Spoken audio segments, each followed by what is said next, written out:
6 o'clock, I'll call the meeting to order, the last meeting of the year, and we're past the 1-year anniversary of this council, but given it's the end of the year, I think I would just say a few words about this council that I think, I mean, without doing any disrespect to previous councils, I've been here, this is my 3rd council here, and this is, each one has been successively better than the one before, I think. I think councillors who were here before would say the same. I think difficult budget that we went through, developing a strategic plan, and I just think credit where credit is due. I don't know if you're going to hear it from anybody else, but I wanted you to hear it from me that I think you've done a really good job this year for the 2 new councillors, but also for the 2 returning councillors in mentoring those 2 new councillors and getting us to a place where we passed a responsible budget to deliver on the issues that we think are most important to residents, and I think it's an important thing to go into the holiday and into the new year being aware of that. So. First item of business is adoption of the agenda. Moved by Finch, seconded by Mitchell, that the agenda be adopted and printed as printed and circulated. Are there any issues with the agenda? All those in favor? Opposed? That is carried. And are there any declarations of pecuniary interest or the general nature thereof? Not seeing any. Moved by Stewart, seconded by Finch, that the minutes from the December 6th, 2023 council meeting be adopted as printed and circulated. Are there any issues with those minutes? All those in favor? Opposed? That is carried. So we have 3 timed items tonight, 2 minor variances at 6 and a delegation at 6:30. There was no public comment period. I assume I forgot to ask that before. Thank you. So we will go down to the first minor variance. So moved by Finch, seconded by Mitchell, that the council meeting be adjourned at 6:01 p.m. for the purposes of holding a public meeting pursuant to the provisions of the Planning Act, and that council move into the Committee of Adjustment for the purpose of hearing minor variance applications. Is there any discussion? All those in favor? Opposed? That is carried. And Spencer, minor variance application A12-23. I will turn it over to you for your report.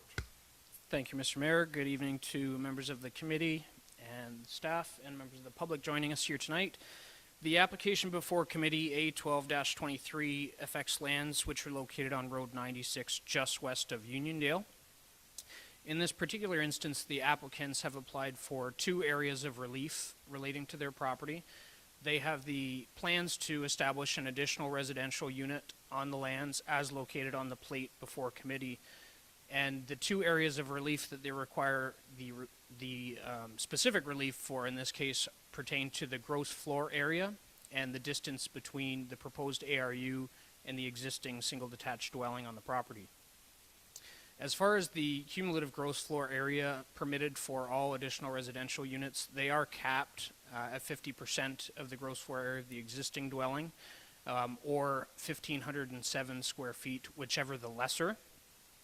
In this case, the applicant's dwelling on the subject property, 50% of that would represent approximately 900 square feet, and the ARU they would like to establish on the property is just over that at 1,000 square feet. Similarly, the distance between the 2, the zoning bylaw does require a maximum of 30 meters. The applicants have shown the location that they wish to establish the ARU as being further removed from that 30-meter requirement. However, staff have outlined in the report for committee that it will utilize an existing driveway, and the proposed location makes sense from a servicing standpoint as well as from an overall configuration of the existing built-up area standpoint. As a result of circulation, we did not receive any comments from members of the public or neighboring property owners. Staff are supportive of the application here tonight. I'm happy to answer any questions that the committee may have, and I would advise that the property owners are also available to do the same. Thanks, Spencer. Questions from the committee for Spencer on the report? Does the applicant wish to speak to their application? Are there any members of the public, either here in the gallery or online, who wish to speak to the application? All right, then. On we will go to minor variance application A13-23. Spencer. Thank you, Mr. Mayor. The application before committee at this time, A13-23, is an application for an additional residential unit. Similar to the previous application heard, it is for a detached additional residential unit. In this case, the subject property is on the 15th line, just removed from the village of Thamesford.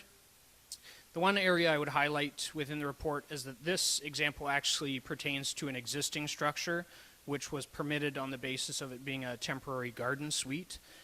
The applicants have demonstrated that it is in fact a structure which qualifies under the building code and through zoning as a permanent structure, and therefore they're hoping to recognize it as such, as being permanent rather than temporary. The one area of relief that they do require, however, is the separation between the primary dwelling and the existing garden suite. Again, it is capped at 30 meters. However, their existing unit is approximately 75 meters away. But similar to the previous application committee heard, it does function well in the proposed location, or in the existing location, in the instance of A13, which we may have on the screen in a minute. But it does share an existing driveway. There's an existing septic system in place for it. And ultimately, the owners are just hoping to recognize it as a permanent dwelling rather than have to apply for additional extensions once it lapses as a garden suite. As a result of circulation, there were no comments received for or opposed to the application. Staff are recommending it be approved tonight. The one area I would highlight for committee, and committee members may have picked up on this, there was an oversight on the part of staff where there was an inclusion of a paragraph which does not pertain to this particular application, in that they don't actually need relief for the gross floor area. They do satisfy that criteria of the zoning bylaw, but there was reference made in the report to them requiring that relief. So the only relief in this case is that of the distance between the two dwellings. Thank you. Thanks, Spencer. Questions from the committee for the planner on the report? Councillor Stewart. Just the further these ARUs come from the principal dwelling, I just want to confirm, in this case, sharing a single laneway, do they get marked with an A and B on an address just for emergency services, or how would those two be defined differently to know where the call is coming from?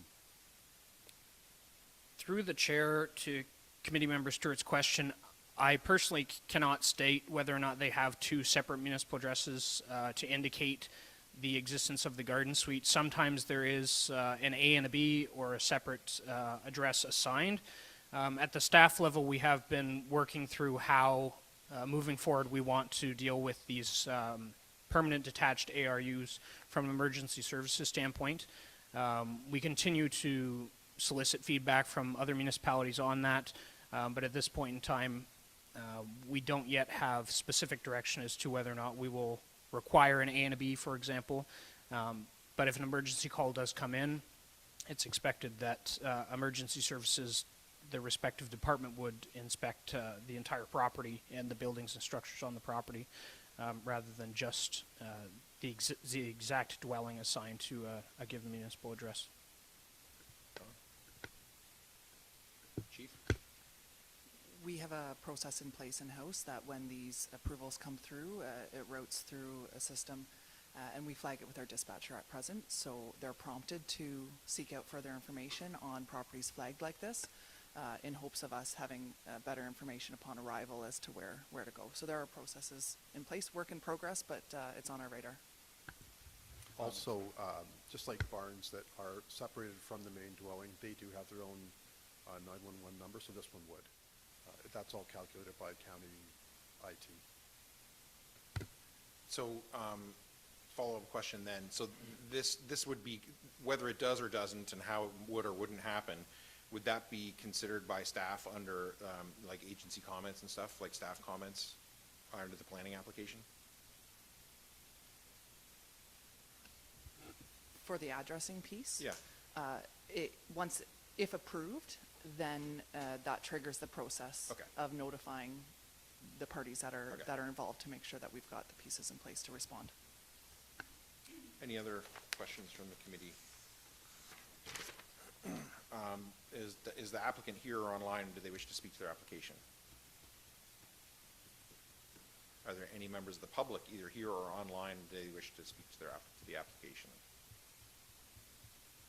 All right, then returning to 6A. Moved by Stewart, seconded by Mitchell, that the Township of Zorra Committee of Adjustment approve application file A12-23 submitted by Michael and Joan Arts for lands described as Part Lot 31, Concession 10 in the Township of Zorra, municipally known as 962911 Road 96, as it relates to 1. Relief from Table 5.4.2.4, provisions for detached additional residential units. 2. I, increase the maximum permitted distance between dwellings from 30 meters, 98.6 feet, to 50 meters, 164.2 feet. 2. Relief from Table 5.4.2.3, provisions for all additional residential units. 2. II, increase the maximum permitted cumulative gross floor area from 50% of the gross floor area of the existing dwelling to 56% of the gross floor area to facilitate the establishment of a detached additional residential unit on a property zoned limited agricultural zone A1 in the Township of Zorra, subject to the following condition. I, that the requested relief shall be for the ARU located generally as shown on Plate 3 of the report number 2023-404. Councillor Stewart, as the mover, do you wish to speak to that? Yeah, this one seems pretty clear cut to me. It is minor in nature, and you know, I can see a very open spot there on the property. That's a perfect spot for an ARU, and I think it works great. The existing dwelling's not overly large, so that kind of gives some limitations to the square footage, but yeah, see no issues with this. Councillor Mitchell is the seconder. Yes, the ARU rules are new, and we're still working our way through. And I think the reason for the minimum or the maximum distance between principal residence and ARU is to make sure that there's not agricultural land being taken out of production. This is an extra large lot with with an unusual shape to it, and whether there's an ARU or not has no impact on agriculture production. So that's really the only issue on it, and I think we should approve it. Anyone else? Yeah, I think I'm fine with this. As the planning report says, the variances are minor, desirable, keeping in with the general intent and purpose of the OP and the zoning bylaw. So, any other discussion? All those in favor? Opposed? That is carried. If you follow up with Spencer and or Mike Hughes to make sure there is an appeal period here, although there was nobody here to appeal. So, anyway, follow up with Spencer and or Mike. They'll keep you on the right side of your next steps going forward, okay? And for the second one, I have moved by Mitchell, seconded by Finch, that the Township of Zorra Committee of Adjustment approve application file A13-23 submitted by Doug and Patty Bell for lands described as Part Lot 20, Concession 2 in the Township of Zorra, municipally known as 154-760 15th line, as it relates to 1. Relief from Table 5.4.2.4, provisions for detached additional residential units. 2. I, increase the maximum permitted distance between dwellings from 30 meters, 98.6 feet, to 76 meters, 250 feet, to recognize the existing garden suite as an additional residential unit ARU on a property zoned special limited agricultural zone A1-11 in the Township of Zorra, subject to the following condition. I, that the approval for the ARU applies only to the existing ARU located generally as shown on Plate 3 of report number 2023-409. Councillor Mitchell, as the mover, do you wish to speak to that?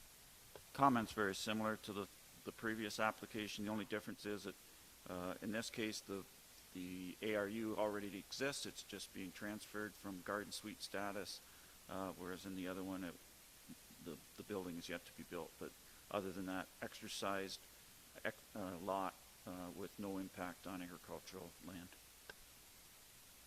Councillor Finch is the seconder. Anyone else? Yeah, my comments are largely the same. You know, there's the condition on here, but again, the same observations from planning on the minor variances requested. So, any other discussion? All those in favor? Opposed? That is carried. And moved by Finch, seconded by Stewart, that council move out of the Committee of Adjustment and pursuant to the Planning Act, that the public meeting be adjourned at 6:14 p.m. and the regular meeting of council be called back to order. Is there any discussion? All those in favor? Opposed? That is carried.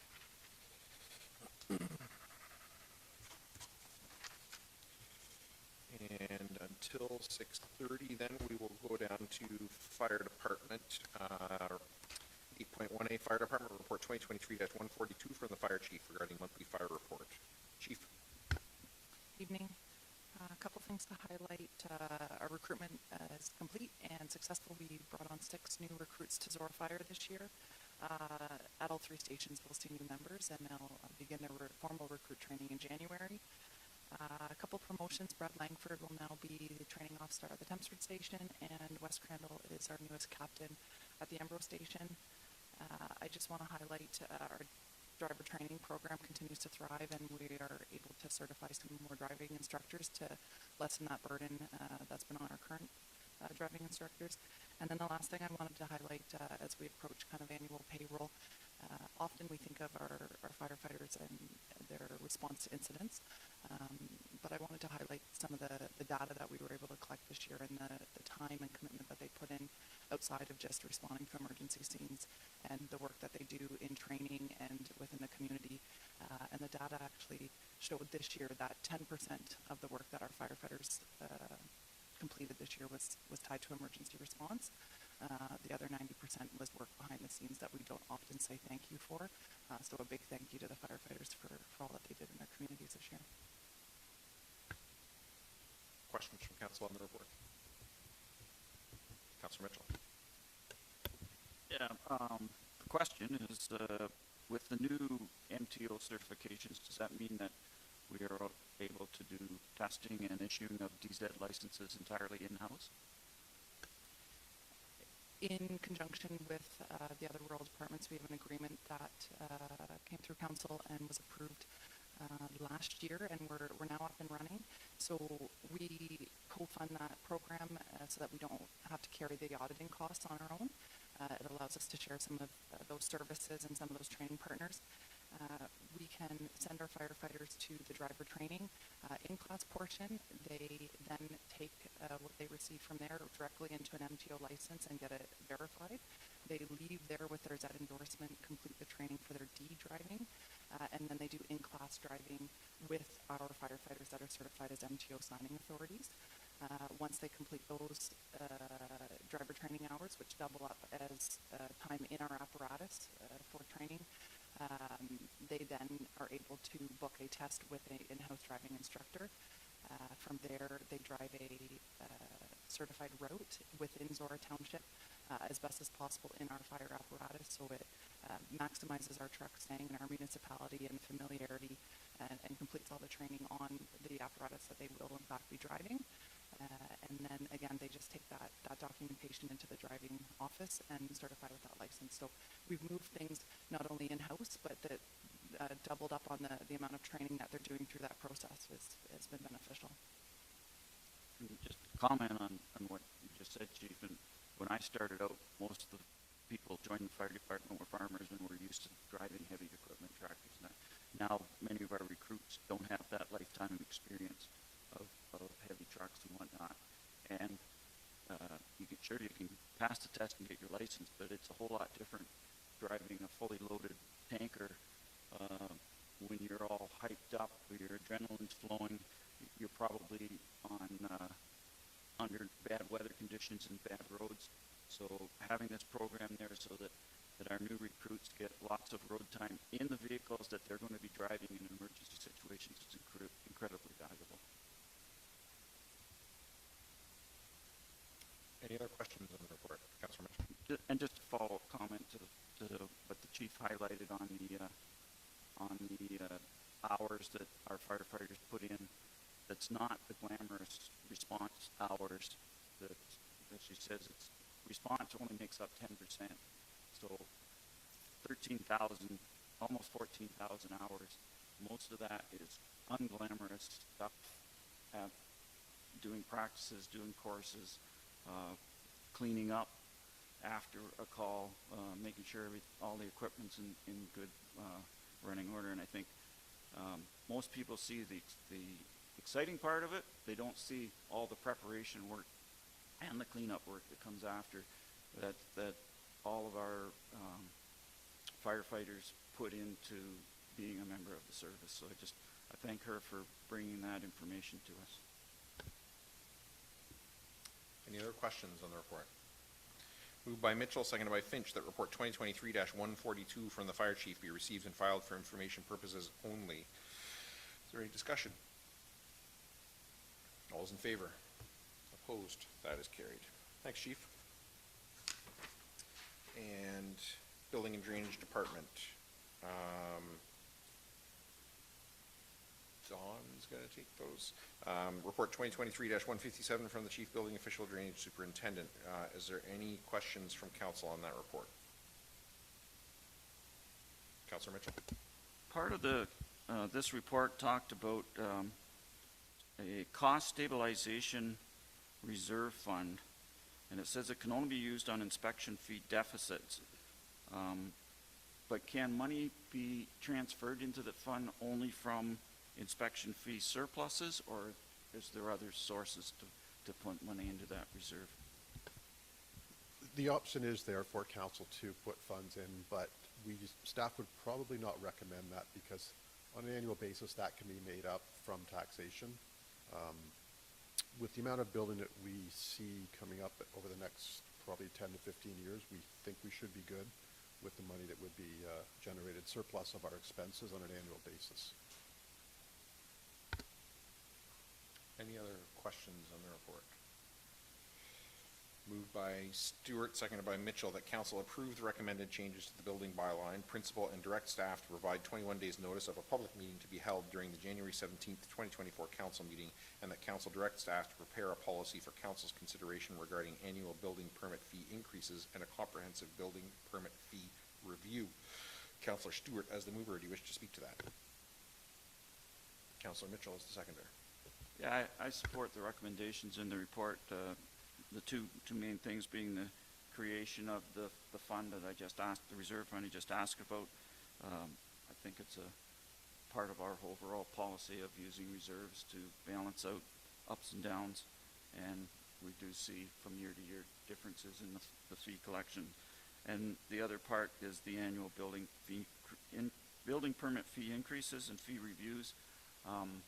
That's all part of the user pay philosophy that we have, and I think by having the policy in place, it's a more efficient use of staff and council time, and it's also more transparent to the public that there will be annual increases based on the CPI, and then occasionally we will take a look at the whole system to see where we are relative to other municipalities.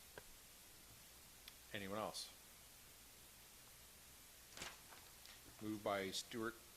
Oh, I read it already. All those in favor? Opposed? That's carried.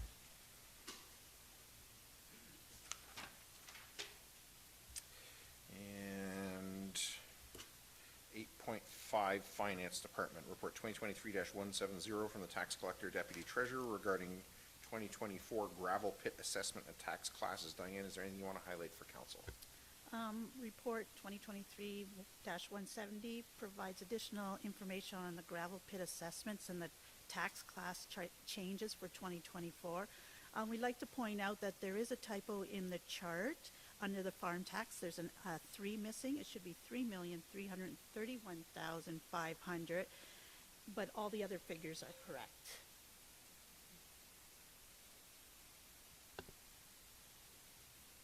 Questions from council on the report? Councilor Mitchell.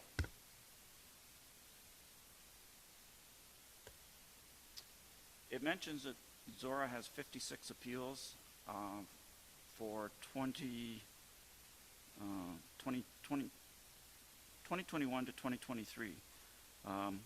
If we win those appeals, does that mean the gravel pit owners will be owing us back taxes for those years, and how will that be calculated?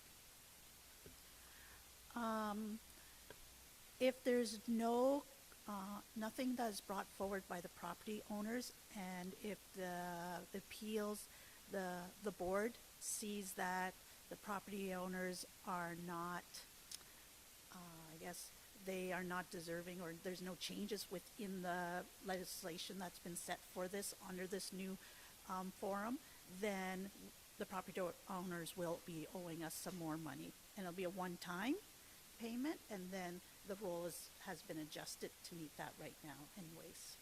Okay? And I just want to thank staff for putting this report in there, because we heard about this coming, and this gives us a good, real explanation of the new rules and the impact it is going to have on our budget. Anyone else? I think this is a really important report, and I really think we should make a big deal out of this. I think we need to communicate it to the public. This is, you know, really hard work that was started over a decade ago by 4 councils ago, Mayor Lupton and that council joining and being a founding member of TAPMO and starting that work that I think so many municipal governments say, oh, it's going to take a long time, it's going to be really hard, and they don't bother. And that council and other municipalities did bother. And here we are now, a decade later, getting the equivalent of 2.75% of our levy paid for now by properties that we think should have been paying that, frankly, all along. And you know, so far this council has already made the decision to allocate that quite correctly, in my opinion, towards the roads that are damaged by this property use. So I think there's a real lesson for all of us on council and residents as well, that that you can get these things done, right? You can go and do things the right way and say, if the reason the roads are struggling is because of those properties and those properties aren't paying their fair taxes, let's go and do that work. It might take a decade, but from now on, that's going to be roughly 2.75% every single year now on every single budget that's being paid by those properties that were not paying that before. That's the right way for us to be doing that business, is to go and get fair taxation for our residents, and then we can spend it appropriately on their behalf. So I think that's a really big deal, and I really think we should try and you know, communicate that effectively to residents, that work was done. And I will be I'll be contacting Margaret as well to thank her for that, for starting that ball rolling a decade ago, right? So, any other questions or comments on that report? Moved by Mitchell, seconded by Finch, that report 2023-170 from the tax collector deputy treasurer be received and filed for information purposes only. Any discussion? All those in favor? Opposed? That is carried.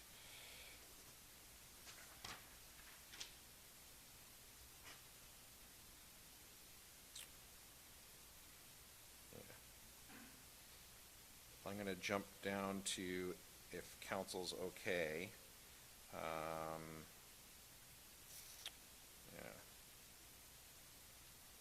I'm going to jump down to 8.6A, if you're okay with that. Report 2023-165 from the Chief Administrative Officer regarding evening council meeting start time. Dawn, is there anything you want to highlight in that before I ask council for questions? Nope. Questions from council?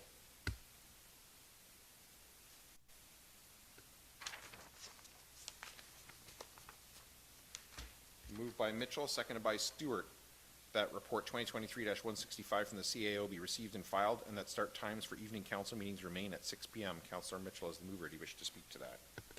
I think there's 3 groups that are impacted by when we hold our council meetings. The first group being staff, and I fully understand why they would support moving to 4 p.m. start time for the evening meetings, with the 4-day work week and most staff working till 5:30. And the evening meetings being about 2.25 hours long, they basically would be folding those evening meetings into their work day. I would point out that it does involve a minimum of staff usually at evening meetings, and I would hope that we're not paying overtime to any staff, that they're able to adjust their work days to cover those hours where they're here in the evening. The second group is current and future councillors, and I won't try to speak for other councillors, but personally I prefer the not only the 7 p.m. or I would prefer a 7 p.m. evening start and a 9 o'clock morning start. I did not object when the 2 changes were made to those, because I realized that they work better for other members of council and for staff. But of the 6 of the 9 evening council meetings conflict with my other employment, so on those days I either arrange for appointments during the morning or early afternoon, or I work a part day and leave early, which is a bit tricky when you drive truck as opposed to a more stationary job.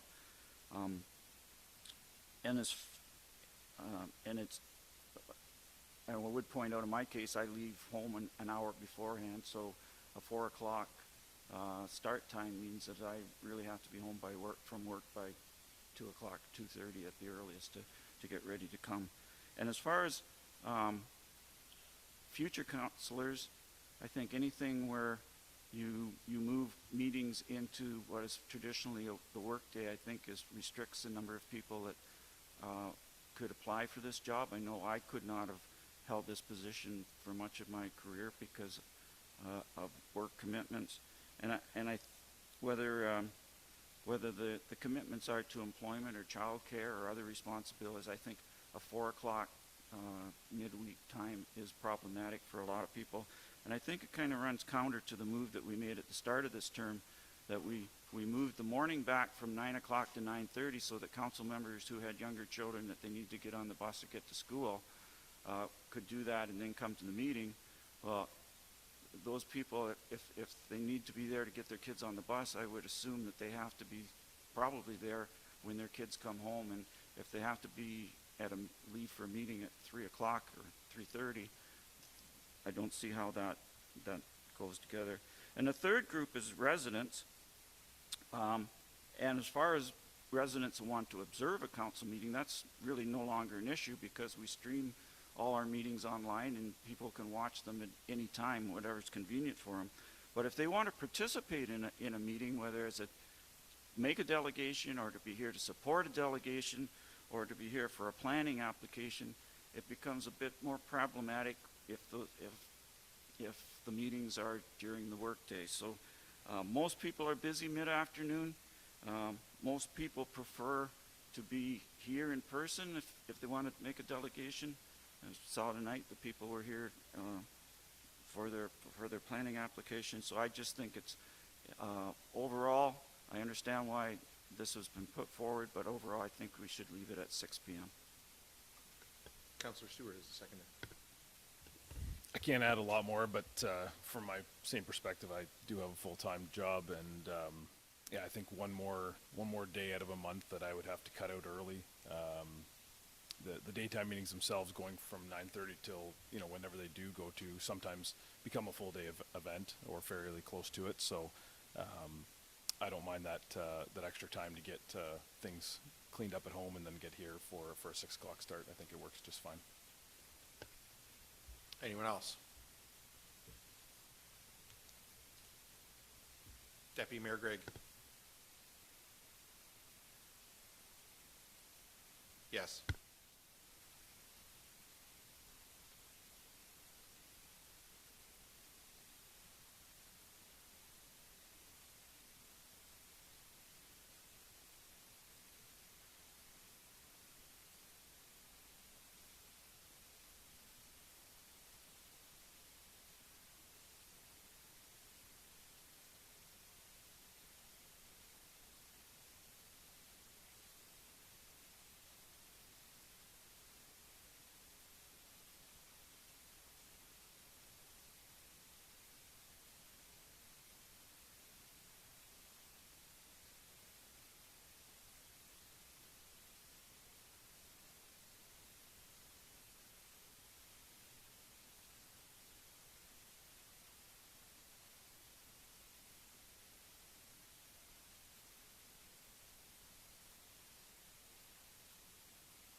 else?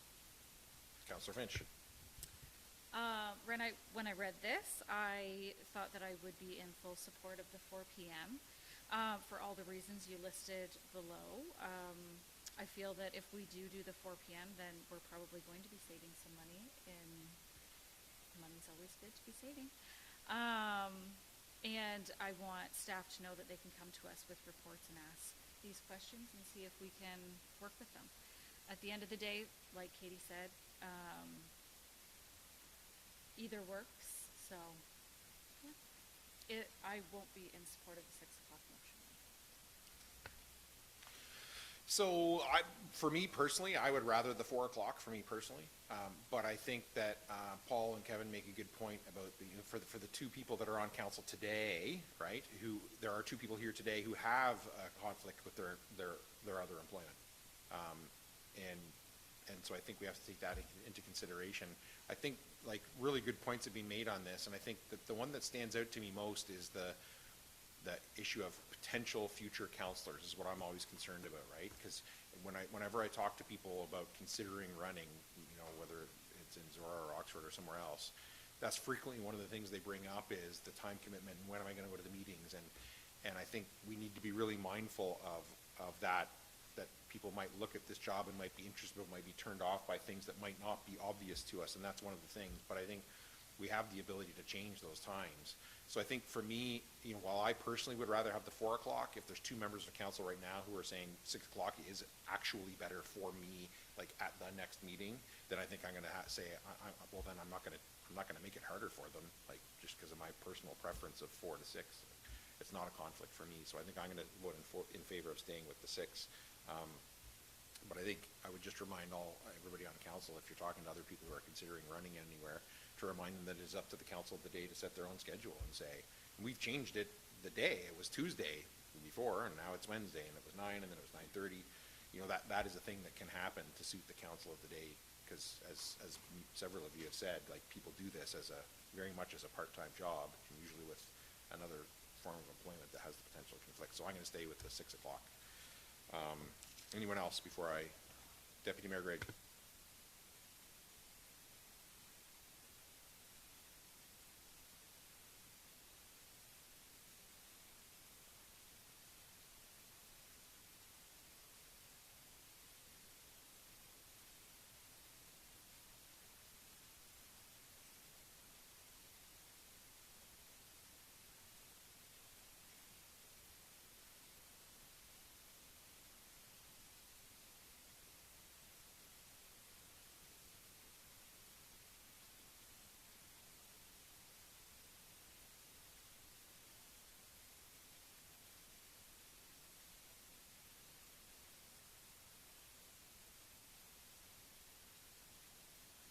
Anyone else? Moved by Mitchell, seconded by Stewart, that report 2023-165 from the CAO be received and filed, and that start times for evening council meetings remain at 6 p.m. Any other discussion? All those in favor? Opposed? That is carried. And now we are after the 6:30 time for the delegation, so I'm going to go back to 7A, Henrietta Mulder, and I'm going to ask you, Spencer's going to look after you there.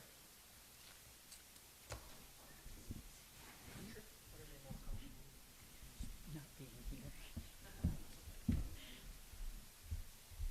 And I'll turn it over to you. Okay. My name's Henrietta Mulder, and I applied for a grant from the township for Great Cycle Challenge, and it was declined. In the past, I've received a grant from the township, and I'm not quite clear on why it was declined this time. Nothing on my end has changed. What's changed on your end that I didn't meet the criteria this time? The need is still there, and you've all seen my letter, so I really don't have a whole lot to add to that. If you have any questions, you're welcome to ask me. And I guess probably the most important part on the bottom of the letter is if I am declined again, that's okay. That's your choice to do. But then I would ask all the people in the room here to perhaps personally make a donation to my Ride for Cancer, because cancer's still around and the kids need our help. I know there are a few people in this room that have supported me in the past. I appreciate that. Thank you very much. I'd like to see all of you do it. Even if council does support this, you're still welcome to make the donation because it's an ongoing battle, always. That's really all I've got to say. Thank you. I'm too nervous about saying anything else anyways. Well, you don't have to be nervous. It's a small room. It's a small group of people. They're all Zorra residents like you, so. I know. Questions from council? Councillor Mitchell. Councillor Finch. Henrietta, I'd like to thank you for coming this evening and doing your delegation.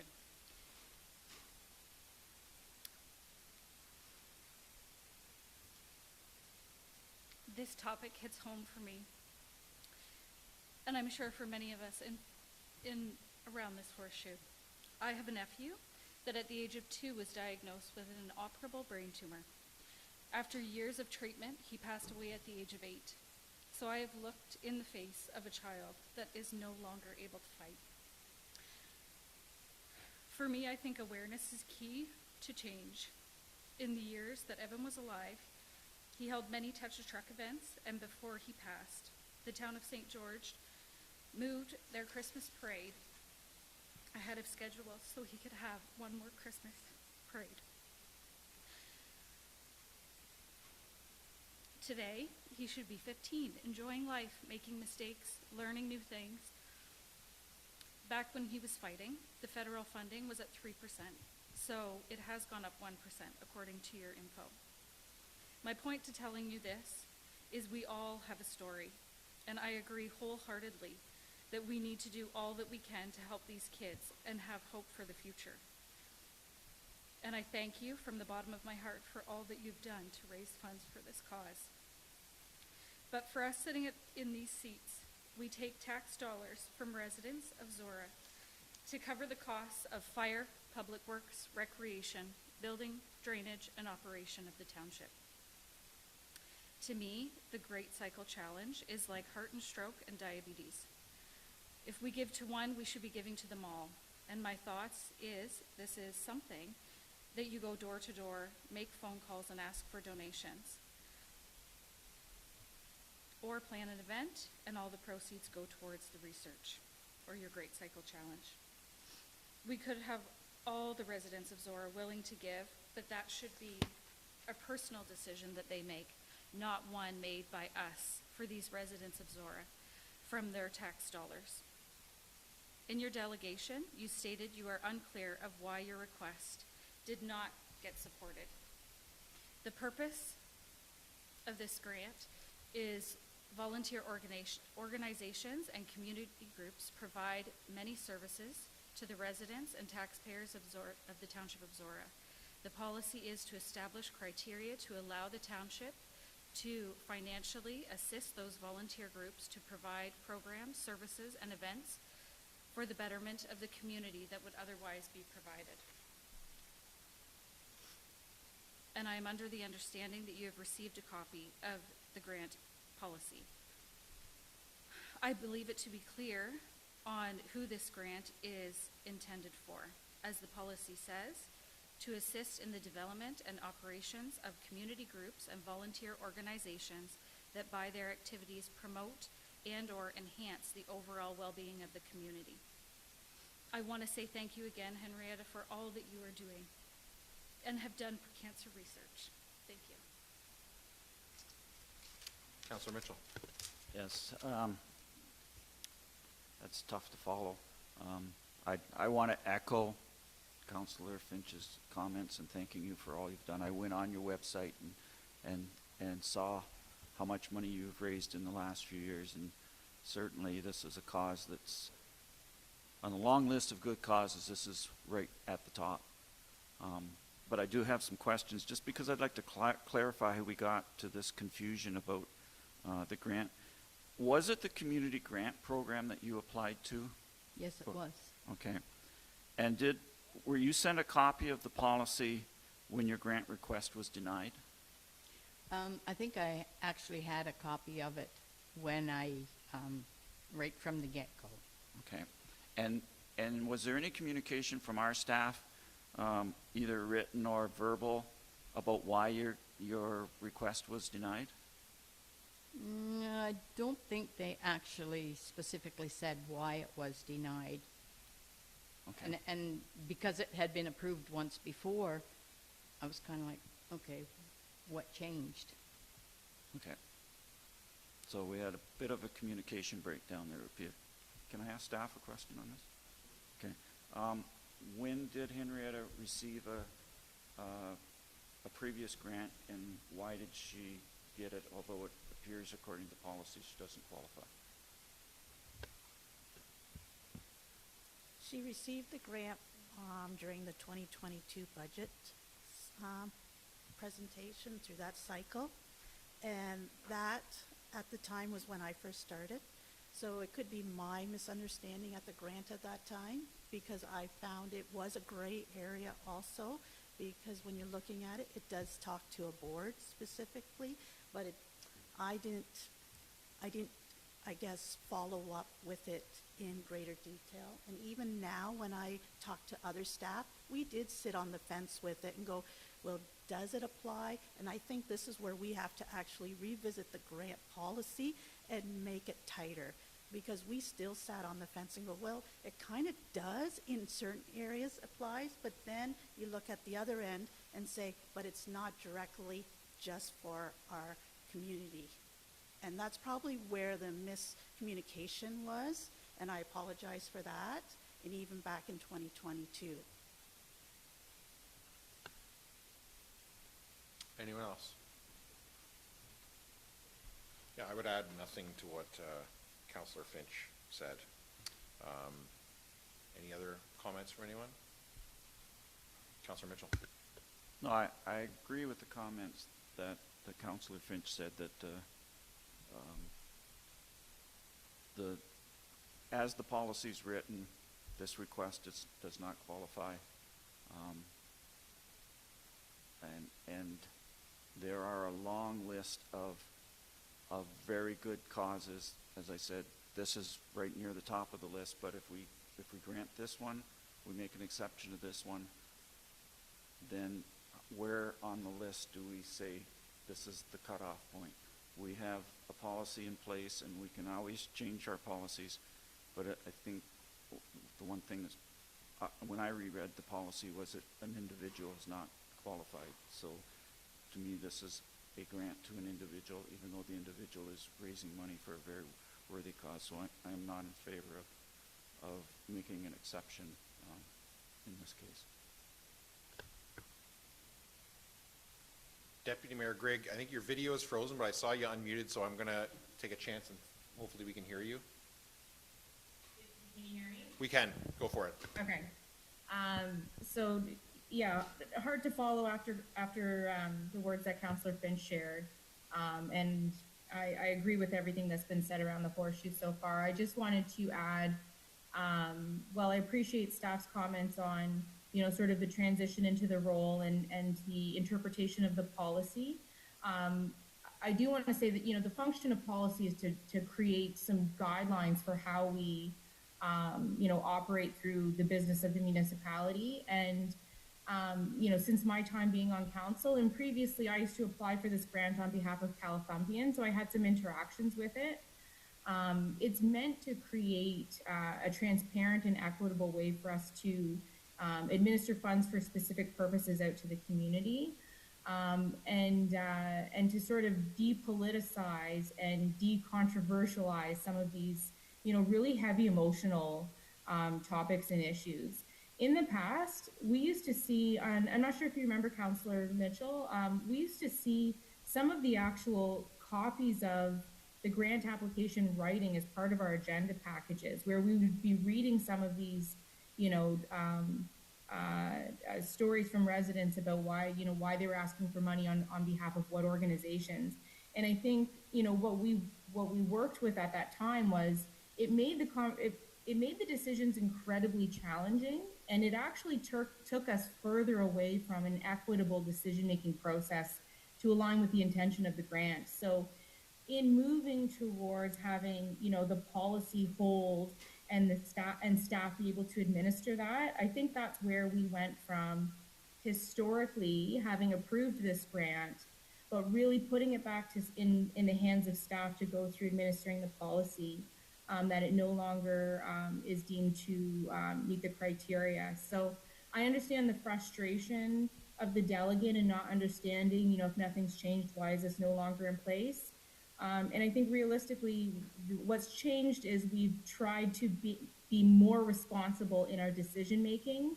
And ultimately, at the end of that, that means that it no longer means supporting this specific grant. But whether it's your ride or others who are fundraising, as Councillor Finch said, I think everyone's been touched by childhood cancer, and we'll be supporting as much as we can in the ways that we can.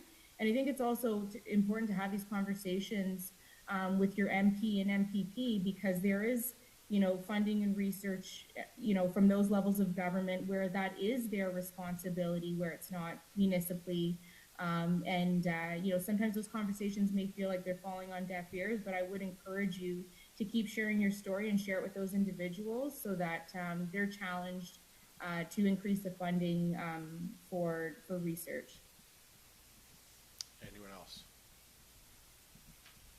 Thanks very much. Thank you.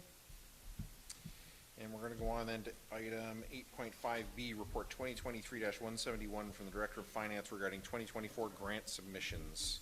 And Diane, is there anything you want to highlight for council before I ask them for questions? No. Questions from council on the report? Councillor Mitchell.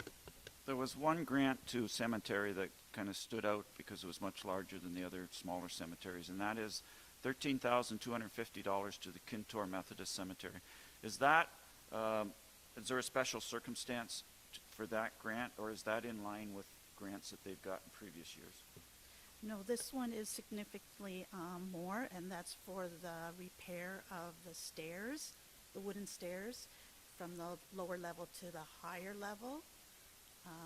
So they've requested funds to help them replace those as a health and safety issue.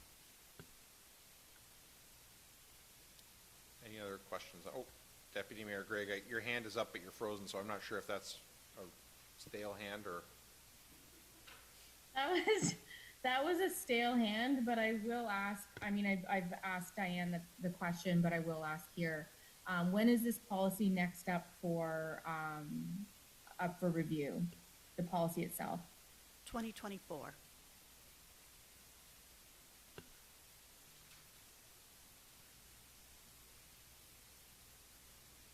Anyone else?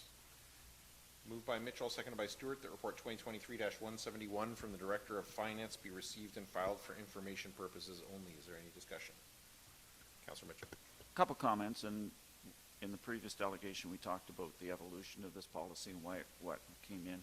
And I think if you look at the groups that have been granted grants, they all are good contributors to the township and the community. I think specifically the Trojans, they came to us asking for a change in the ice rates, and we suggested they go through the grant program. I think that's a much better way of handling, supporting these types of groups than cutting rates for facilities and that sort of thing. And I would point out to anyone listening, the grants to the cemeteries, we're very fortunate that these cemeteries are being run by volunteer boards for minimal cost. And if those boards fail to exist, it would come back on the municipalities to maintain, to sell plots and all the other things that need to be done at a much higher cost than a few $100s or even $13,000 that we're paying out to those groups. So I'd just like to say thanks to the groups that contributed to this committee, and we're glad that we can help, and thanks to the cemetery boards that do their fine work too. Anyone else? Moved by Mitchell, seconded by Stewart, that report 2023-171 from the Director of Finance be received and filed for information purposes only. And Deputy Mayor Gregg, since your video is frozen, can you just say yay or nay or yes or no when you vote? Okay. Thank you. All's in favor? Yay. Opposed? That is carried. There's that enthusiasm. And 8.5C, Report 2023-169 from the Director of Finance regarding the 2024 budget. Diane, is there anything you want to highlight for council before I ask them for questions? No, this is just a recap of the discussions that we've had over the past few weeks about the budget and how the potential impact will be for the property owners within the township. Questions from council on the report? Councillor Mitchell. Every budget meeting, I have fewer and fewer questions, so I'm down to 3. And they're about the impact, which Diane just mentioned, the impact as opposed to the content, because we've spent a lot of time, staff and council, working on the content. So my 3 questions are on the impact. I just want to confirm that the difference between the budget levy of $11,620,000, which is an increase of $1,268,000, or 12.26%, and $11,345,000, which is an increase of $993,000, or 9.6%, is due completely to council's decision to put the potential expected revenue of $275,250 from a reassessment of gravel pits into reserves for road construction instead of reducing tax bills. Correct. Long question, but a very short and precise answer. My second question is that although the budget increase is 12.26%, that due to assessment growth, the average tax bill will be increased by 4 percentage points lower at 8.13%. Correct. Okay. And my last question is, and that using the $275,250 to reduce taxes would have only lowered the tax increase on an average residence by $41. Correct. Okay, that's my questions. Any other questions on the report? Moved by Mitchell, seconded by Finch, that the report 2023-169 from the Director of Finance be received and filed for information purposes only. Is there any discussion? Councilor Mitchell. My last comments on the 2024 budget. First of all, I want to thank staff for the 2 graphs that appear on pages 3 and 4 of the report that show not only where all the money's going it's a big breakdown, but it also where the money's going to the average resident for each of the different services. I think that's valuable information to have out there. And the 3 questions I just asked were totally redundant for anybody in this room or anybody that's worked on this budget. But I asked them because I wanted to clarify some points. And the first point is that the tax increase is 12.26%, not 9.16%. And I misspoke when we wrapped up the discussion about the budget at the last meeting. I talked about cutting down the budget to 9.6. I was a little, I guess the best word was confused about what that percentage was. So I just want to make sure that that's the number that we're dealing with. My second point is that any council that approves a double-digit percentage increase in the tax levy is open to criticism, and it's especially true of a small municipality of less than 10,000 residents that has just spent $10 million on a public works building and $7 million on an administration building, because those are highly visible expenditures that people that don't really follow the budgeting process think that we're wasting money on. And I will point out that both of those buildings are long overdue. The ZMF, it was 15 years since previous councils started looking about alternatives to the Kintor and Embro shops, because they were outdated early in this century. And we finally got it done, and they're in there, and it's a great facility, all kinds of efficiencies. The ZMC, this building was designated as the township offices in 1975 when Zorra was formed on a temporary basis, because it was, of the 4 municipalities, it was the only office that was owned by a municipality.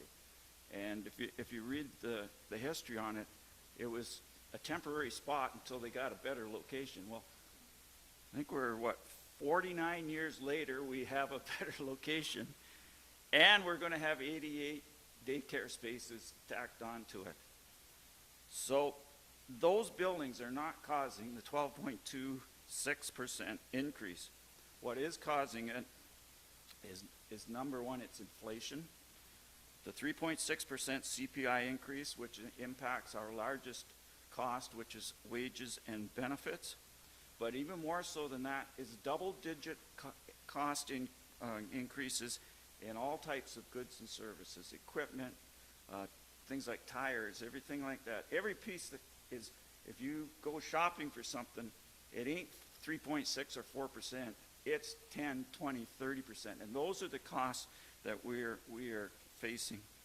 And the other impact is that we are improving our budgeting process and our asset management. We're putting money away now so that we can, putting it into reserves so that we can improve infrastructure sooner and better, so that we don't have bridges that when we start working on find out they can't be fixed, they need to be replaced. So that we can do a better job of providing infrastructure and services to people. And my third point is the importance of growth. Amazingly, there was $97.5 million increased in assessment value in this township in the last year.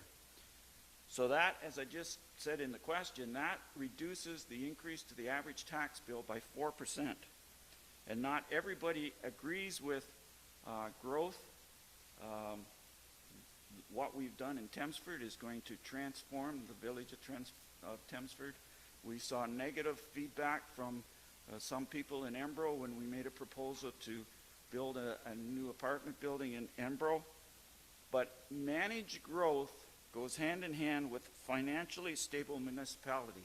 You have to have growth to be financially stable, but you also have to be financially stable to attract growth. And I think we're meeting a good balance. And my last point is that in 2024, we are budgeting Zorra Township to spend $25,290,776, of which $11,620,513, which is 46%, will come directly from taxation. I challenge any other municipality or level of government to provide that with less than 50% coming from taxes. So, that's it. Until next year. Anyone else? Councillor Stewart. Yeah, thanks to staff for everything, putting the budget together. I know it's probably a crunch, over the last few months to get it to where it is now, but I think we had, minor items that got kicked back and forth throughout the process, which were inconsequential to the overall budget. The way I see the reason that it goes so smooth is that you guys are acting on everything all year long, and this is just a culmination of that. So things like roads, things like rec, the vision that we've, as a council, have all talked about, and we've had great discussions throughout the year. And this is the first year that I've had the benefit of that 12 months prior to assess the budget, but that's the reason it went so well, in my opinion, is all the hard work throughout the year as well. Anyone else? I think great summary by both. Two things I would add for residents to understand about municipal budgets and taxation in general are, one, that municipalities cannot borrow to cover operating costs other than a temporary borrowing at the beginning of the year to cover the gap between the old and new tax rate. So municipalities, and I think it's something that municipal government and residents should be proud of, is municipalities pay their way for the services we deliver. What the bill is for the service that residents want, that's the bill that we pay. There's no hiding it. And the other thing is that municipalities, unlike other levels of government, are only funded by one, relatively regressive form of taxation, which is property taxes, right? There's no share in this of income tax or sales tax, which grows as a result of the economy. It's only based on property tax assessment, and that's it. So those are two significantly different ways of budgeting and taxing that municipalities operate under that people are maybe not as familiar with as what they see in the news media all the time.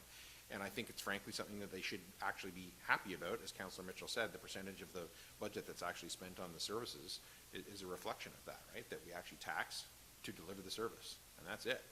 The level of budget of borrowing that we do is really to fund the infrastructure required to deliver those services, not operational costs. I think it's an extremely responsible way of taxing and delivering services.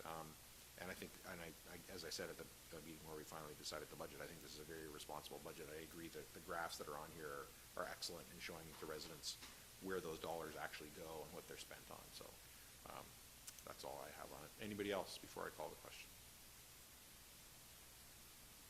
I'm going to double check with you, Deputy Mayor Grigg, because you're frozen. No, I will leave it. I was going to speak, and then I listened to Councillor Mitchell, and I was shocked the way he spoke about the ZMC, and I thought I will add nothing more. Moved by Mitchell, seconded by Finch, that report 2023-169 from the Director of Finance be received and filed for information purposes only. All those in favor? Opposed? In That is favor. carried. 7? Let us know when we're off, Lisa.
7:20, I'll call the meeting back to order, and we are at item 8.6B, Report 2023-131 from the Director of Corporate Services and the Oxford County Development Planner regarding Zorra Development. And who's gonna, Spencer, is there anything you want to highlight?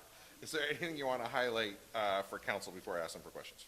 Through you, Mr. Mayor, nothing really to highlight for this. I just would mention to council that through the 2024 period, I think you can expect to see a couple of reports at least speaking to this and development in general. 2022, 2023 has been not short of any kind of change with respect to planning and development, and we're just kind of trying to play catch up. This report, albeit fairly high level, is just intended to provide an update until we get into those more detailed reports moving forward into 2024. Director of Corporate Services, want to add anything? Questions from council on the report?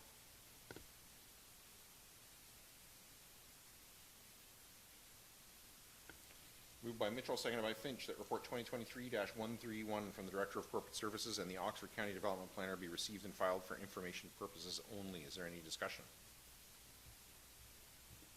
Councilor Stewart. Yeah, just a comment for me more so than any kind of question, but this is high level, but it also sets out a pretty good roadmap for something that we all have been, I think very vocal about this year.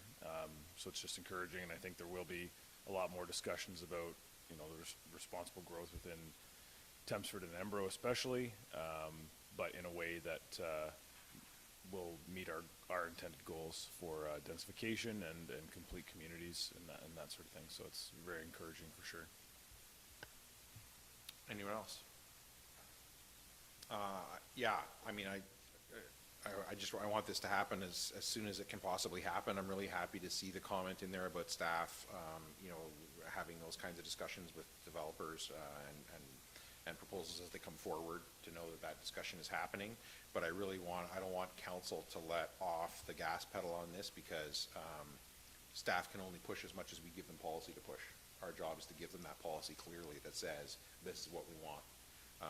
So I think we need to keep moving forward on that, notwithstanding the fact that the province has still not, a year and a half later, approved the official plan that the county has submitted, despite having given no reasons for not approving it.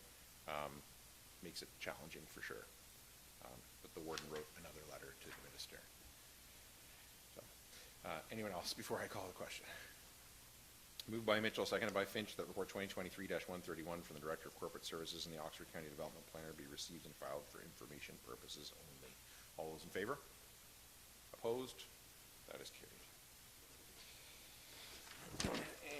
And 8.6C, report 2023-167 from the Director of Corporate Services and report 2023-161 from the Chief Building Official and the Oxford County Development Planner regarding Accessory. I did miss that one. Yeah, I was good. They just all read the same, yeah. Report 2023-167 from the Director of Corporate Services and Oxford County Community Planner regarding Ontario Barn Preservation. Spencer, is there anything you want to highlight in there before I ask council for questions? Through you, Mr. Mayor, a bit of a legacy item here. This and the following agenda item both come from resolutions from 2020.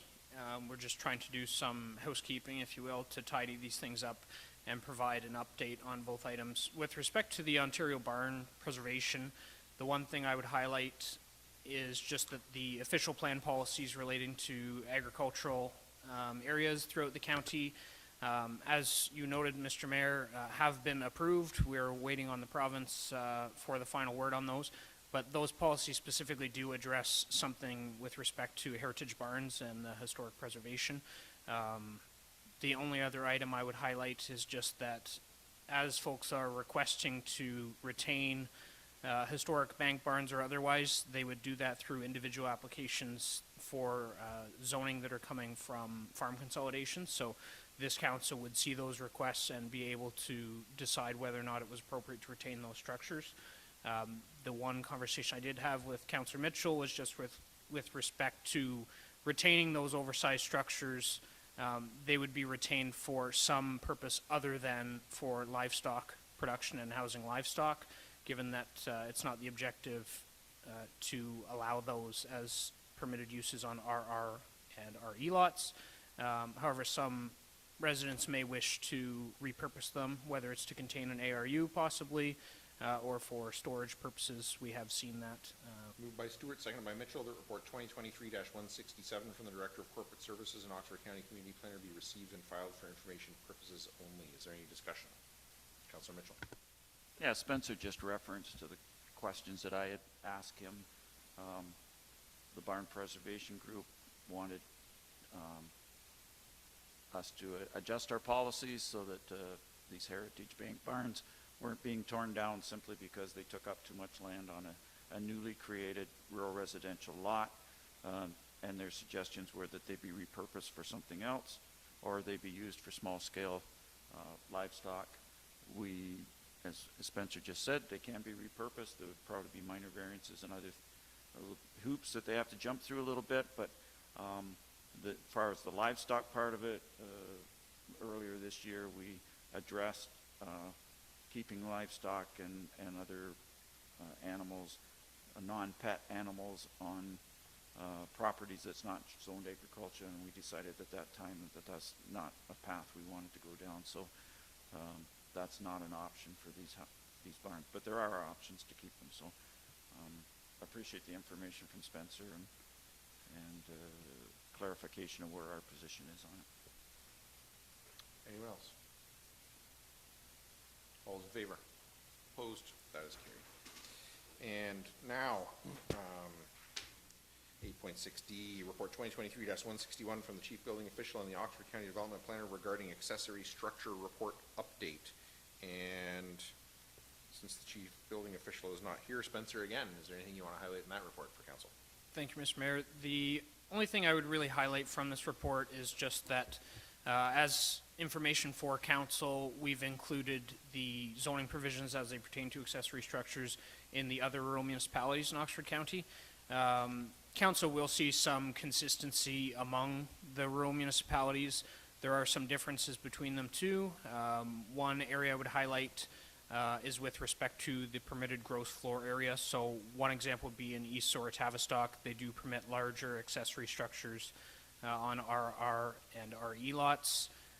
Similarly, there are municipalities which have a restriction on those size to have them quite a bit smaller. So in Southwest Oxford, for example, they differentiate. If you're within a settlement, you'd be capped at just over 800 square feet, whereas if you're outside of a settlement, you're just over 1,600 square feet.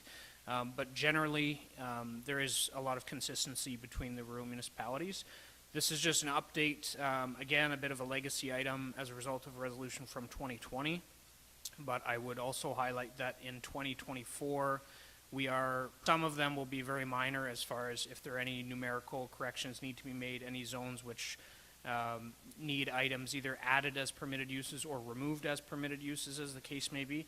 And this council at the time will inform planning staff as to whether or not there's any specific items they would like addressed through housekeeping.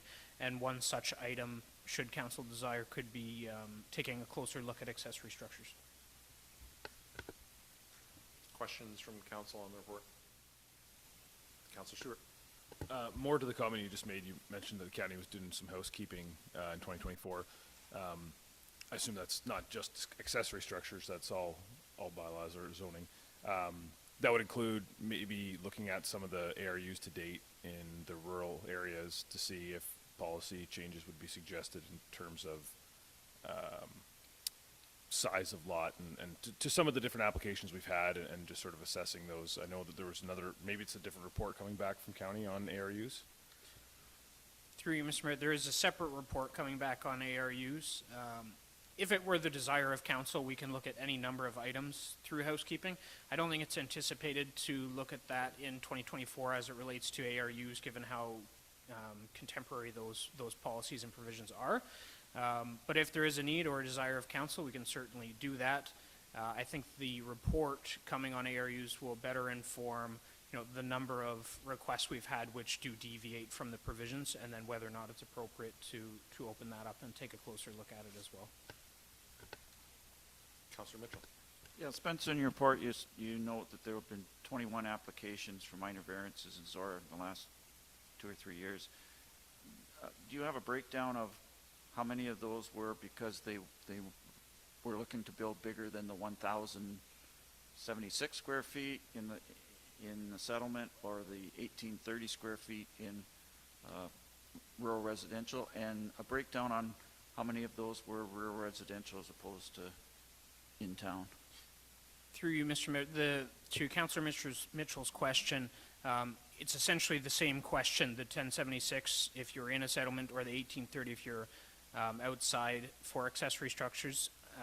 It's about 2/3 skewed towards rural residential and rural residential existing lots, but it's just under 1/3 of those applications are for areas within Embro and Tempsford, for example. We do see the requests for those. Similarly, when we do receive those requests, they're often for the gross floor area relief. Not always, but more often than not, they're for gross floor area. And that is also skewed that in the rural areas, the relief needed is really for the GFA and not so much the lot coverage. When you're dealing with a settlement area, sometimes relief is required for both the GFA and the lot coverage as a percentage of that total. Okay. Thanks, Spencer. Anyone else? Moved by Stewart, seconded by Mitchell, that report 2023-161 from the chief building official and the Oxford County Development Planner be received and filed for information purposes only. Is there any discussion? All those in favor? Opposed? That is carried.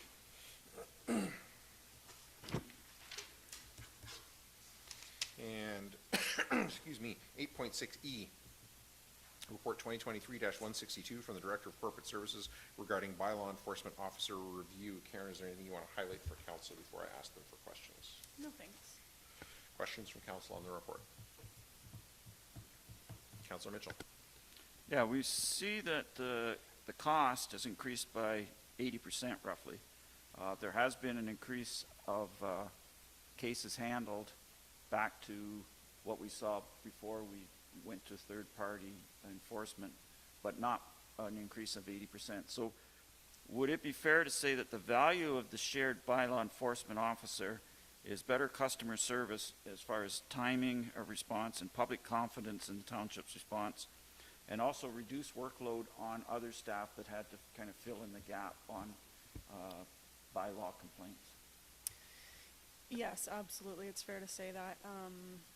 It was challenging to even compare the two because we're just finding having an officer back on staff just to be completely different than our previous setup. And I think it's important to note that the amount that's in there was also the vehicle that was purchased. So going forward, that annual amount won't be quite so drastic. So. Anyone else? Questions on the report? Moved by Mitchell, seconded by Stewart, that report 2023-162 from the Director of Corporate Services be received and filed for information purposes only. Is there any discussion? All those in favor? Opposed? That is carried. And report 8.6F, report 2023-168 from the Legislative Coordinator Deputy Clerk regarding policy 400-03 update. Karen, is there anything you want to highlight for council before I ask them for questions? No, thank you. Questions from council on the report?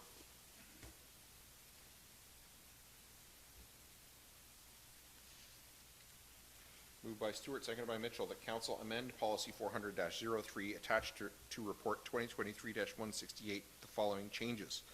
That the naming registry be managed and approved at a township staff level, and when an asset is being named, township staff bring recommendations forward to council for final approval. Councillor Stewart, as the mover, do you wish to speak to that? Yeah, I think this is, and I can certainly let Deputy Mayor Grigg speak to this as well, but from her motion back in earlier this year. But I think this was the intent.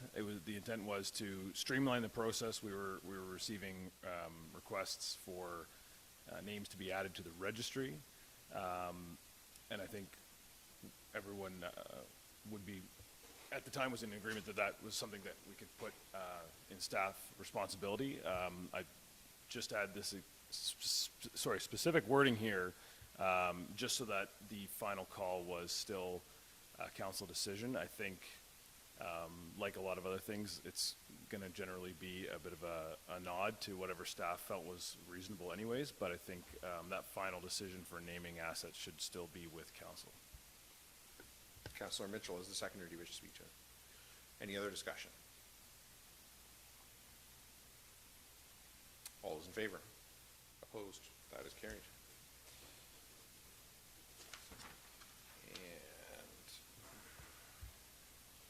And 8.6G, Report 2023-155 from the Legislative Coordinator, Deputy Clerk, regarding 2023 to 2027 multi-year accessibility plan. Karen, is there anything you want to highlight for council in that before I ask them for questions? No, other than to just thank Maggie for all her hard work on this. Questions from council? Moved by Mitchell, seconded by Finch, that council adopt the Township of Zorra's 2023 to 2027 multi-year accessibility plan attached to Report 2023-155. Is there any discussion?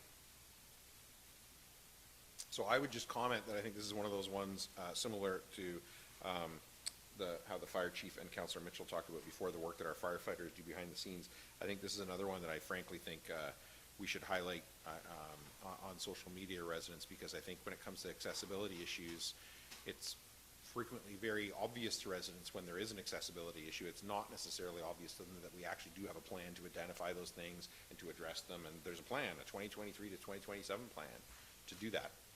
Every policy we adopt is imperfect and it can always be better, but I mean, that's one of the beauties of municipal government, is that we are highly accessible and people can tell us. I think the plan is missing this or not aggressive in that, whatever. But I really think we should highlight this to residents, that we have this plan and that we're moving forward with it, and their input is welcome on it. I think it's one of those things that's behind the scenes people don't know that we're doing, that we don't have any plan to address accessibility, and we in fact have a robust plan. So thanks to staff, and I think we should really highlight that to residents. Any other discussion? All those in favor? Opposed? That is carried. And 8.6H, Report 2023-164 from the Director of Corporate Services regarding 2024 General Administration Fees Bylaw Amendment. Karen, is there anything you want to highlight for council in that? No, thanks. Questions from council? Moved by Stewart, seconded by Mitchell, that council approve the fees bylaw number 11-09 amendments proposed in Report 2023-164, and that council direct staff to prepare a policy for council's consideration regarding annual fee increases and comprehensive fee reviews. Is there any discussion? Councillor Mitchell. A couple quick comments. I support both the recommendations in the resolution, in the report. Fees are about cost recovery. Talked when my comments about budgeting that we were less than 50% taxation to provide the services, and I think we're all in agreement that people that receive services should at least contribute some in case of recreation, or all in case of planning and building, whatever we're allowed to, not only legally allowed to collect, but also what is realistically what we can charge people to use these services and facilities. And I also like the part about having a policy for annual fee reviews and comprehensive reviews. I think that's a good idea. We've seen what happens when things slip through cracks and fees don't get updated on time. I think having this policy in place aids in budgeting, and it is another example of openness for users of the township services, programs, and facilities that know that where we're at on the fees, and that we will that there will be increases to fees because there's increases to cost. Anyone else? All those in favor? Opposed? That is carried. And 9A, correspondence from Bonfield Township regarding increased tax credits for volunteer firefighters. There is a motion prepared for this one. Is there any questions on it, on that correspondence before I read the motion? Moved by Mitchell, seconded by Finch, that the Council of the Township of Zorra supports the resolution passed by Bonfield Township, which calls upon the Government of Canada to support Bill C-310 and enact amendments to the Income Tax Act to increase the amount of tax credits from $3,000 to $10,000 per year for volunteer firefighters and search and rescuers, and that this motion and the Bonfield motion to be forwarded to Arpan Khanna MP for the riding of Oxford, the Association of Fire Chiefs of Ontario, AMO, Roma, and all municipalities in Oxford, Perth, and Middlesex counties. Councillor Mitchell, as the mover, do you wish to speak to that? I think given my background, everybody'd be surprised if I hadn't brought a support motion on this topic. Bill C 310 is a private member's bill. It was moved by Gordon Johns, who's an NDP member of Parliament, received first reading on December the 8th, 2022, and has not been debated since. So it's out there in the Netherland that private member bills sit in. And it is, as noted, is to increase the tax credit for volunteer firefighters and rescuers from $3,000 to $10,000 per year. And I looked at what impact that would have on the Zorra firefighters. And I looked at the combination of the 2024 budget and also information that Chief Kerwin gave me about 2023 actual spendings. And in the budget, we're $280,000 for salaries and wages, and an additional $75,000 for training. So of that, $55,000 goes to payment to firefighters for actually taking the training. And then deduct $40,000 for officers honorarium. So the people that wear the white and the red hats get a annual salary, which is actually quite modest for the extra responsibility that they take on. So that leaves $295,000 divided between 62 firefighters, which is about $4,800 a year that the average firefighter takes home. With a $3,000 credit, if that firefighter is paying 15% income tax, that's $264 income tax. If they happen to pay 20.5, that's $360 income tax they're paying on what they make as part-time firefighters. If there was the $10,000 credit, they would not have to pay any income tax on that money. But the tax burden is not divided equally because, like all organizations, you have some who do a lot and some who don't do as much. So the ones that do more are penalized more. So the firefighter who responds to more calls, attends more practices, takes more training courses, provides public education, et cetera, pays more income tax. And it also impacts our officers who take on more responsibilities, they have more training and experience, contribute more time and labor.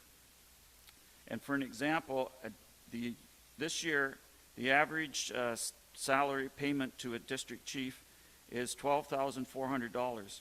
If you take off the $3,000 credit, they will pay $1,400 income tax at 15%, almost $2,000, $1,926 at 20.5%.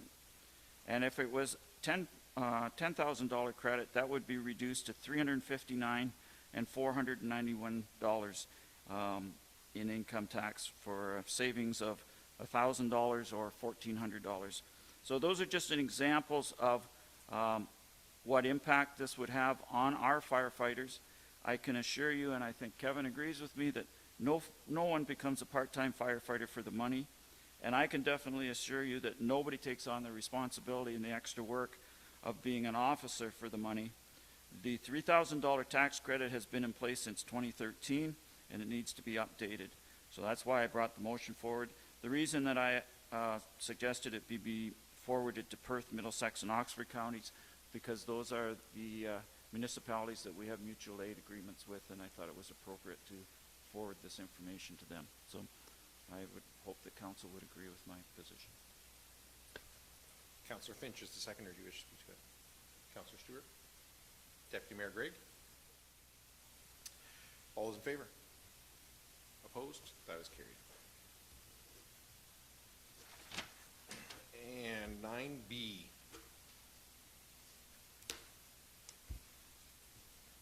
Correspondence from the Chief Administrative Officer, Don MacLeod, regarding retirement letter.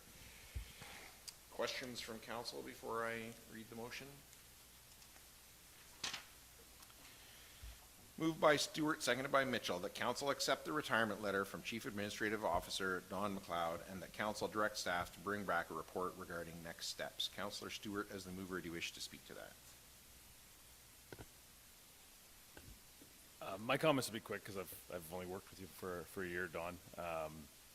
And I'm sure there'll be a lot more to say, but I think this, both the motion and the letter are pretty a formal way of reflecting on, your time here and the amazing things you've done. So I'll just leave it at that, I think it'll be big shoes to fill, and but excited for next steps, and I know that you are playing a part in the future vision of the township, even now, as you announced your retirement. Councillor Mitchell is the seconder.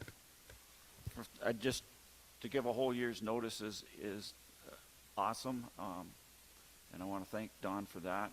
I was looking in a history book earlier today, and I saw that in the entire history of Zorra Township, there's been 2 CAOs, you and Wayne Johnson's. So if we can keep that up and only need a new CAO every 30 years or so, that would be a very efficient way of operating. So I'm sure in the next year and at this time next year when you're attending your last meeting, we will have much more to say. Anyone else? Deputy Mayor Gregg. Yeah, I won't speak to Don as a CAO. I'll save that for a year from now. But I do want to thank him so much for this, as Paul said, awesome lead time on providing this notice, both for council, but also for staff and for the public. I think, when we are anticipating transitions, we can start thinking and wondering and making up stories in our heads about, what could possibly be coming next. And I think this speaks magnitudes to his leadership, that he recognizes the strength in putting this before us now, making it transparent for everyone to understand. And I look forward to, as the motion asks for, preparing the next steps, as I know, I'm sure he already has that in the works. Anyone else? I'm going to save my comments for a year from now. I do want to reiterate, though, something that Councillors Mitchell and Grigg said already, which was I think it's quite fashionable nowadays politically for people to blame staff and bureaucrats for things, and people just pushing paper, and there's all kinds of things that people say that are untrue/rude. I think this is a concrete example of quite the opposite, right? Like there's no reason that Don needs to give us a year's notice. Right? There's only one reason to do that, and it's because you want to be responsible to the organization and the community that you've served and facilitate the most constructive transition possible. So I think it's really important that we highlight that to people, because there are times where I know when I talk to residents that they're cynical about municipal staff. Frankly, I think it's because they don't know the municipal staff. But this is an example where they can know municipal staff by their actions here, where somebody's saying, I'm going to give you way more notice than I need to give you at all. I mean, 6 months would be great. Right? Really, in managing this kind of transition, there's a lot of municipalities that don't get 6 months, never mind a year. So my formal thanks to Don for that, but I'll save the rest of my comments for a year from now. Any other discussion? All those in favor? Opposed? That's carried. See if it sticks this time.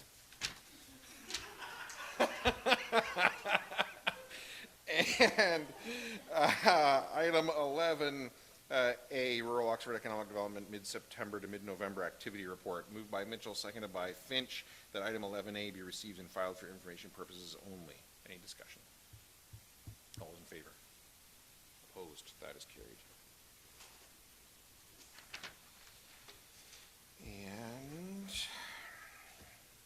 moved by Stewart, seconded by Mitchell, that bylaws 57-23, 58-23, and 59-23 be taken as read a first, second, and third time and finally passed, and further that the mayor and clerk are hereby authorized to sign the same and affix the corporate seal thereto. Is there any discussion? All those in favor? Opposed? That is carried.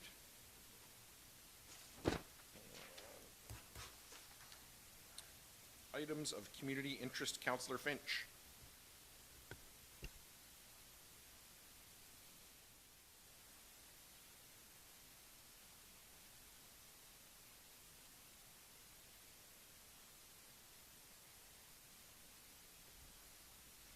Anybody else have anything? Councillor Mitchell. January 10th at 7:30, Wisdom Wednesday at Brown School. Speaker is Stu Slater. Topic is the Amish in Missouri Township. 1959 to 2023. Anyone else? Not seeing anything.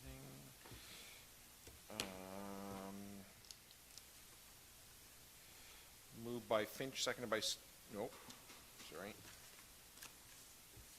Moved by Finch, seconded by Mitchell, that council move into closed meeting session at 7:51 PM pursuant to section 239.2E, litigation or potential litigation, including matters before administrative tribunals affecting the municipality or local board. Is there any discussion? All those in favor? Opposed? That is carried. Lisa, can you let us know when we are in closed? And is somebody gonna record?